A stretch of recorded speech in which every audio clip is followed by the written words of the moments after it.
kugira ngo uyu muntu bamukurikirane. Niba wafata umuntu ukavuga ko ari gusambana ukagerageza gukoresha ikoranabuhanga ryigana ijwi rye, yego, ejo wazakoramo ikirenze icyo ngicyo. ubu ngubu iyo ntambwe yo kubiganiriza inzego zibishinzwe wamaze kuyitera cyangwa biracyari igitekerezo? Ntabwo ari igitekerezo, RIB irabizi.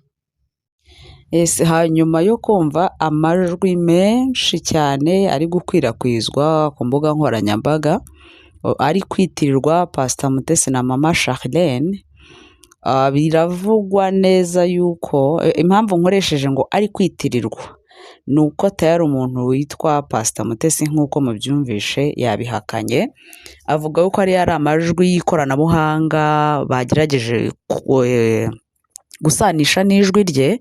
Yabihakanye, anavuga yuko uko byagenda kose yatanze ikirego muri RIB, nubwo atari gupresiza neza ngo yareze nde. Ubundi ibi bintu byazanywe n'abantu bagera nko ku bitangazamakuru cyangwa aba YouTube bagera nko kuri 2 niho twabanjije kubibona, n'abandi bose bagira bateba ngombwa yuko bajya kumenya intangiriro uko byagenze, ukumva abantu bose bafite ayo majwi.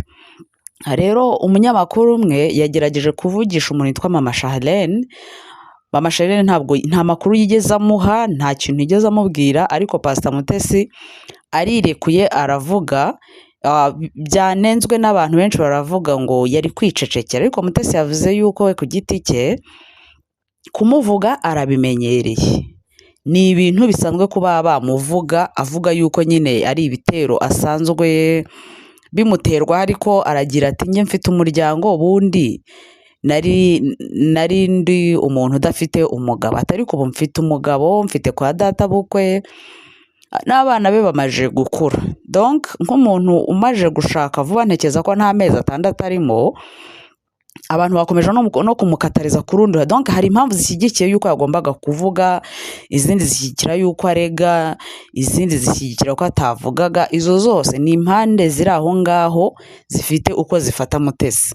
Rero yagarutse ku muntu witwa Shakira, avuga ati, Shakira yavuze ngo niba ngo uzi yuko ari byo, ngo mu gitondo tukubone, niba uzi ko izi audio ziri gucicikana atarizo, mu gitondo tukubone Kimihurura.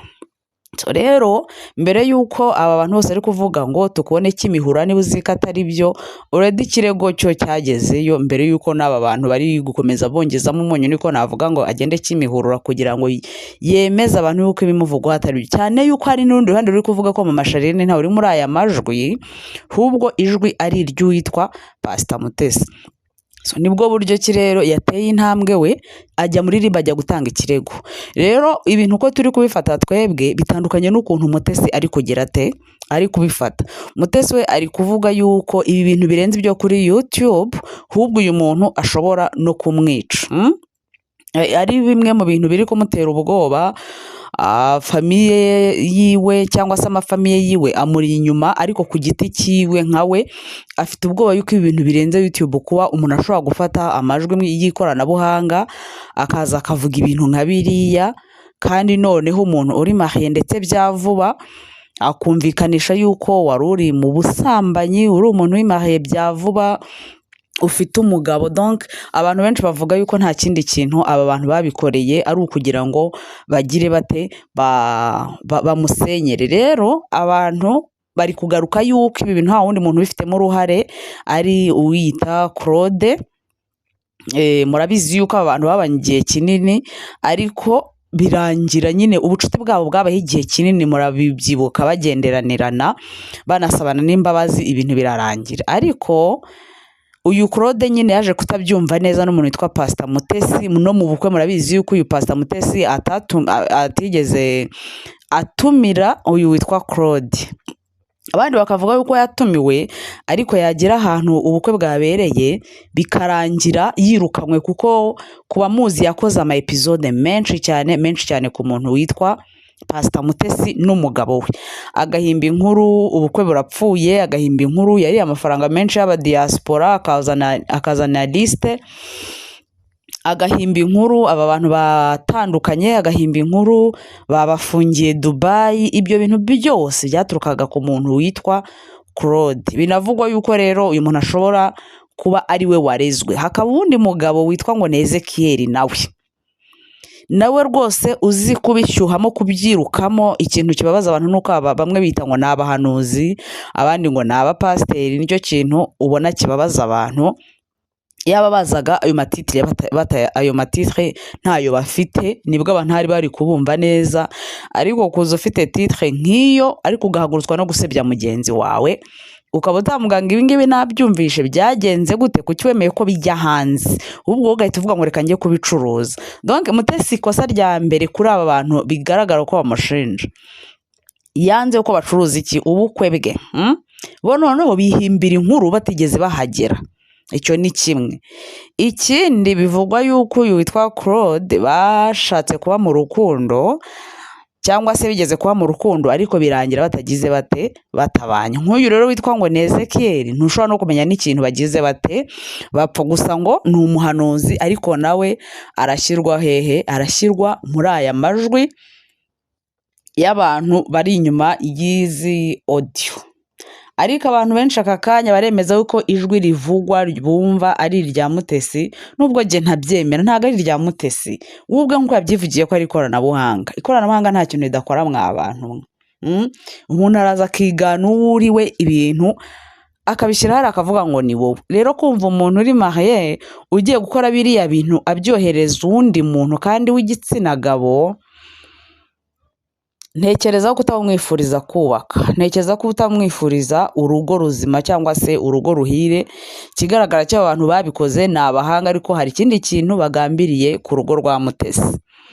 Rero biravugwa yuko n'umuntu witwa Mama Charlene, ibi bintu bishobora kuba mu kwezi, nko mu mezi nk'abiri ashize, bishobora kuba ibi bintu nyine by'ama audio, kuko ibi bintu ntabwo ngo ari ibya vuba ahangaha, ngo hari n'ama video bishobora kuba ngo byaramwiciye iki, ubukwe. Ni ibivugwa, ntawamenya rero ngo inkomoko yabyo ni iyihe nyirizina. Nubwo havuga umuntu witwa cyane, nubwo havugwa cyane umuntu witwa Claude, nyirizina ntawe uzi ngo Mutesi yareze nde. Nawe aravuga akavuga ati si ngombwa ko nkubwira uwo nareze uwo ari we, ariko uwo nareze kuba hari bwo arahari. Rero faites attention abantu muri kugenda mwemeza yuko uyu ngo yari Mutesi, mushobora kuza kubigwamo kandi RIB ntabwira bibyitayo. Harakurikiranwa inkomoko y'aya majwi, ushobora gusanga abantu benshi bari buze kubigenderamo. Kwifata ugaplayinga amajwi nk'ari yasebye umuntu, ni umubyeyi, afite abana, afite umugabo, wowe shyira mu mwanya wawe, ari mushiki wawe, ari umuvandimwe wawe, ari umuntu wa hafi ya famiye. Biriya bintu wakifuza ko babiplayinga kugira ngo ukunde usebye umuntu cyangwa umucuruzi. Hari ubundi buryo ki wakora ariko udaplayinze ibi bintu kandi ibintu byawe bikarebwa. So faites attention abantu benshi bataza kubigendamo ko Mutesi arababaye. Mutesi afite agahinda kenshi, ntabwo yagiye muri RIB agiye gukina ku giti cye. Yavuze yuko atari buze no kugira gute kubijyamo cyangwa kujya kurega kuko ngo arabimenyere. Dusuppose yuko umugabo yamubwiye ati aba bantu bareke, yabireka se yarinda gusenya se ngo kugira ngo badafunga Claude, niba ari Claude cyangwa ngo Ezekiel, agomba kugenda akamurega, ubundi RIB ikagira ite. Kandi si ubwa mbere mu byibuka umuntu witwa Murangira yihanangiriza umuntu witwa Pastor Claude n'umuntu witwa Mutesi. Rero Mutesi niba yaratuje adaheruka kugira ikintu avuga kuri aba bagabo, nta kintu abavugaho, noneho bo bakamushotora bazana aya majwi, muraza kumenya ikintu kiri buze gukurikira. Murangira si rimwe, ntekereza yuko yakoze ikiganiro n'abanyamakuru yihanangiriza umuntu witwa Mutesi ndetse na Pastor Claude. Urukumva bisobanuye ko ari buze kugenda yishingikirije ubwo buryo cyabihanangirijemo. Ubwo nyiri kirimi kibi niwe uri buze kugira ute, niwe uruze gufatwa. Nyiri kugenda kwerekana cyangwa se gukwirakwiza ayo majwi, ntekereza ko bitari buze kurangira ngo cyangwa ngo bimuhire. So faites attention rero kwifata tugataranga umuntu mu rwego rwo kumucuruza. Hari ubundi buryo cy'umuntu yakoramo ariko atagize ate, adataranze umuntu nk'uriya. Ni umubyeyi, ni mukuru. Ibyo kuba asenga no kuba adasenga byo tubyihorere.